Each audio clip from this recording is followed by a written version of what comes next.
Hi friends, இன்றைக்கி நம்ம ஈஸியாக சாஃப்டான குலாப் ஜாமுன் எப்படி செய்கிறதுன்னு பார்க்கலாம் வாங்க. எம்டிஆர் குலாப் ஜாமுன் மிக்ஸ் தாங்க இன்றைக்கி நம்ம எடுத்திருக்கோம்.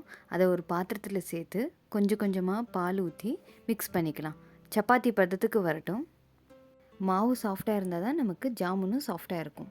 இப்போது நல்லா மிக்ஸ் பண்ணிவிட்டு கொஞ்சமாக நெய் சேர்த்து நல்லா பிசைஞ்சிட்டு ஒரு பிளேட் போட்டு மூடி வச்சிடலாம். ஒரு 10 நிமிஷம் போல் ஊறட்டும். சர்க்கரை பாகுக்கு ரெடி பண்ணிக்கலாம். ஸ்டவ் ஆன் பண்ணி ஒரு பாத்திரத்தில் 1 கிளாஸ் அளவுக்கு சர்க்கரை சேர்த்துக்கலாம்.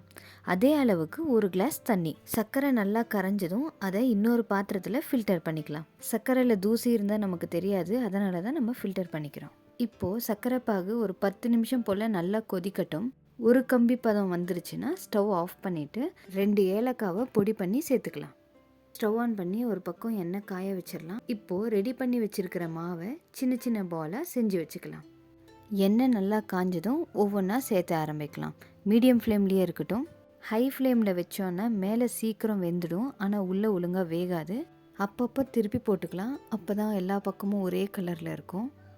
இந்த மாதிரி கோல்டன் ப்ரௌன் ஆனதும் எடுத்து நம்ம சர்க்கரை பாகில் சேர்த்து ஆரம்பிச்சிடலாம். 1 மணி நேரம் போல் ஊறட்டும். பாருங்கள் எவ்வளோ சாஃப்டாக வெந்திருக்குன்னு. ஜீராவும் நல்லா ஊறிருக்கு. இந்த மாதிரி ஈஸியான குக்கிங் வீடியோஸ் பார்க்கணுன்னு ஆசைப்பட்டீங்கன்னா எங்கள் சேனலை மறக்காமல் சப்ஸ்கிரைப் பண்ணிக்கோங்க.